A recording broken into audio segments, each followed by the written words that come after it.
In 1947, Soviet researchers locked 5 political prisoners inside a sealed chamber.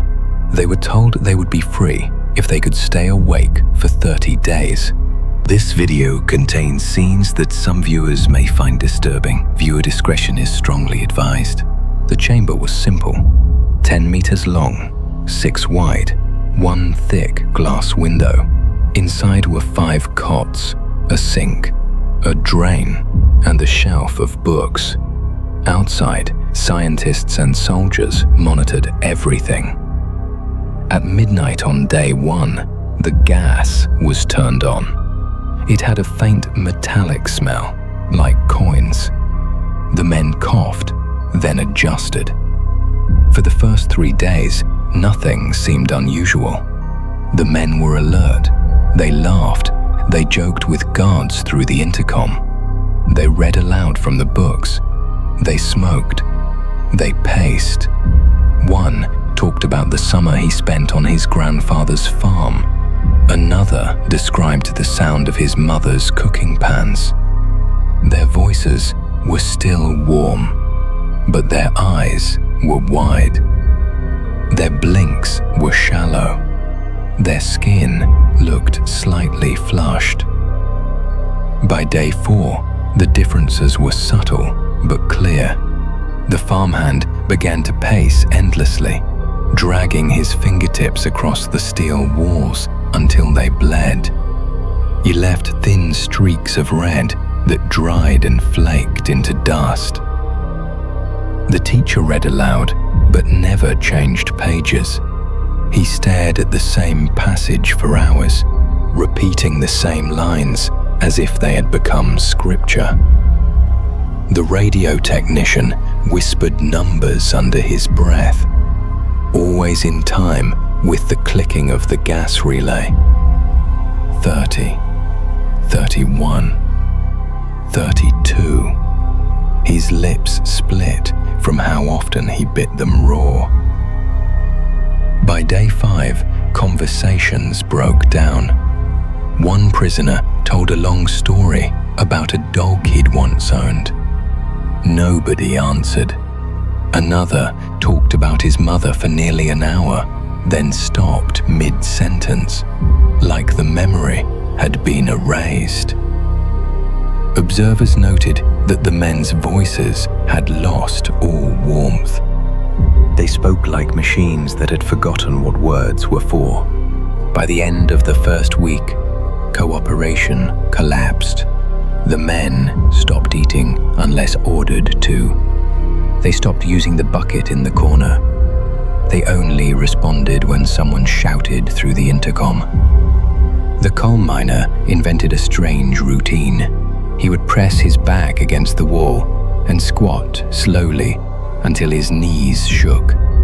Then he would stand again. He repeated this for hours, silent, sweat dripping. The postal clerk lay on his cot with his hands folded over his face. He stared through the cracks between his fingers, unmoving, for hours at a time. When anyone spoke, it was never to the guards. It was to the corners of the room, to the drain on the floor, to the ceiling microphones. A guard wrote in his log, "Subjects appear occupied with things not present. No longer engage with outside voices." By day 10, they no longer recognized the intercom at all. When a scientist asked if they needed more food, no one looked up. No one moved. One prisoner crouched near the drain. He pressed his ear against the grate and smiled. When asked what he was listening to, he whispered, "It's moving down there." The teacher stopped speaking entirely. He sat cross-legged on the floor, eyes fixed on the corner where 2 walls met. His lips moved, but no sound came. The radio technician continued counting. His teeth chattered. His voice was hoarse, but he never stopped. The farmhand had worn his fingernails down to the quick. He scraped the walls until his fingers split. Blood streaked across the steel in dark smears. He ignored the pain. Observers noted, subjects do not appear distressed. Injuries are self-inflicted, deliberate. Pain response is absent. On day 11, at exactly 3:17 a.m., the silence broke. One prisoner suddenly screamed. It was not a cry for help. It was an endless animal sound that filled every microphone. The scream lasted for 2 hours straight. His throat tore. His voice thinned to a wire. Still, he screamed. Guards begged to shut off the gas. The chief scientist refused. When the screaming finally stopped, the others didn't react. They sat, motionless. Then one man slowly raised his hands. He clapped 3 times, then silence again. From that moment, observers noted, the chamber no longer sounded human. The room was quiet, too quiet. The microphones recorded faint scratching, wet, tearing sounds. Shuffling, but no voices. Food rations went untouched. The bucket remained in the corner, unused. Their bodies were wasting, collarbones sharp, ribs visible, eyes glazed. Still, they never blinked for more than a fraction of a second. By day 15, the scientists noticed something worse. The men had begun deliberately injuring themselves. One calmly peeled strips of skin from his arm and arranged them beside his cot. Another tore open his thigh with his nails, carefully avoiding major blood vessels, testing himself. Observers wrote, subjects mutilate themselves deliberately, pain response absent, motivation unclear. The decision was made: purge the gas. At 2200, the valve closed, fans roared, fresh air rushed in. For the first time in 2 weeks, the metallic odor was gone. At first, there was silence. Then, through the intercom, a voice spoke, hoarse, calm, polite. It said, "Put it back."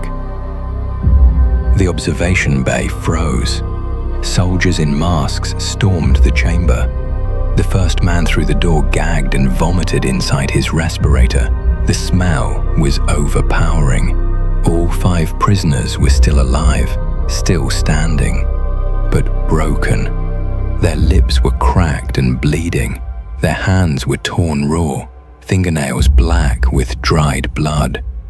The drain in the floor was clogged with human tissue and hair. 2 had abdominal wounds so deep their intestines were visible. Still, they stood, still awake. One looked directly at the soldiers and said, "We don't want to sleep again." The order was given to restrain them. The prisoners fought with sudden, unnatural strength. Bones snapped. A soldier's ear was bitten off. Medics tried sedatives. The first dose had no effect. The second dropped one subject. His vitals flatlined instantly. Not heart failure, airway collapse. The moment a nurse shouted his name and forced his eyes open, he gasped back to life. Observers wrote, subjects only survive in a wakeful state. Loss of consciousness leads to death. The chief scientist demanded answers. What did you do in there? What do you want? The radio technician smiled. His teeth were broken. His lips were covered in blood. He said, "We listened." To what? His reply, "The thing that lives between the clicks." He meant the relay, that faint click every 30 seconds. Somewhere after day 9, he claimed to hear something else. something whispering in the silence between. Another subject explained it differently. When you refuse the body sleep, something else wakes up to help.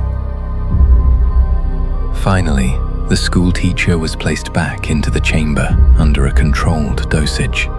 He pressed his hand against the glass, his voice calm.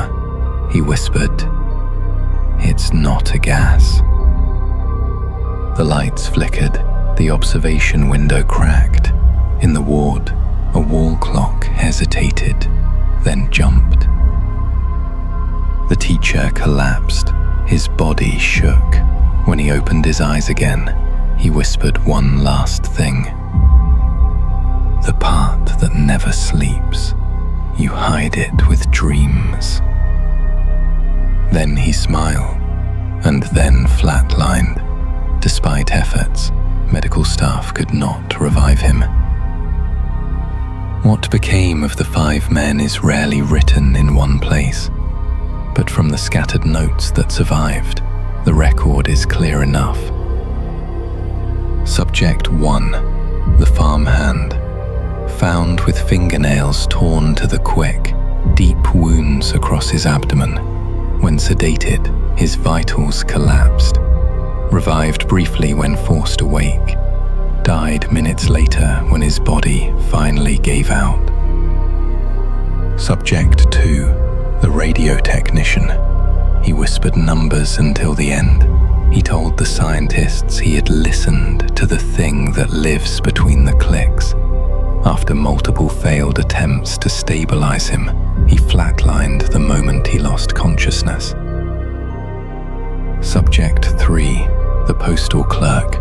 He spent most of the final days lying on his cot, staring through his own fingers. When soldiers entered, he attacked with ferocity.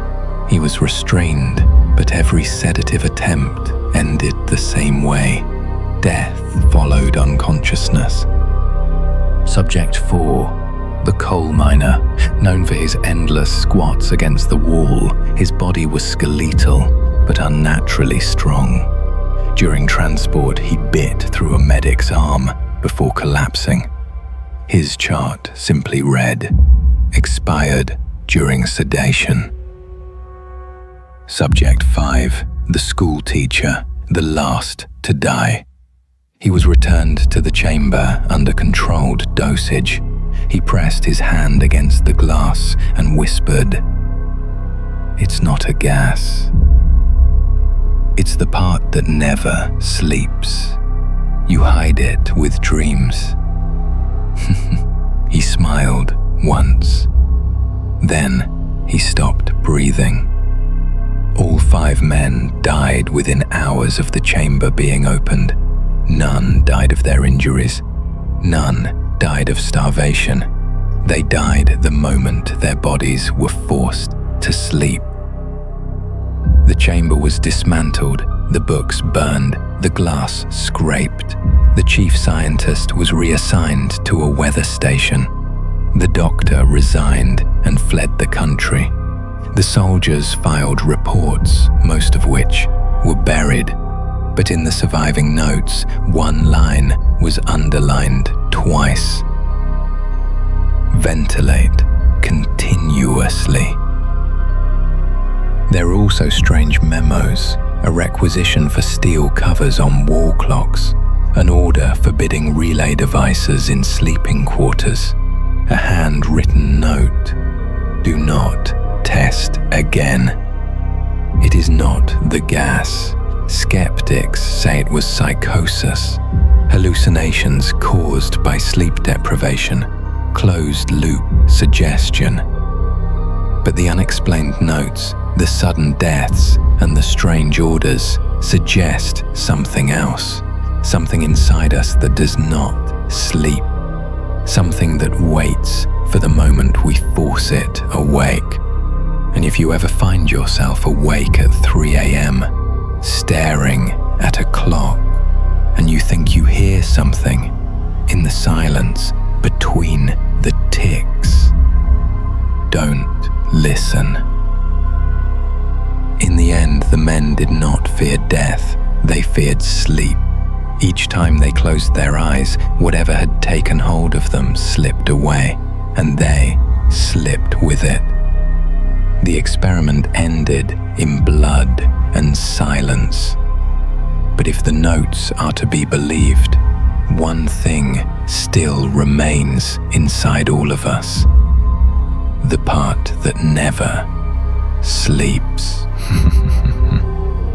If you made it this far, you probably won't be sleeping tonight. If you want more stories like this, don't forget to like this video, subscribe, and turn on notifications. And let me know in the comments, would you have survived the chamber?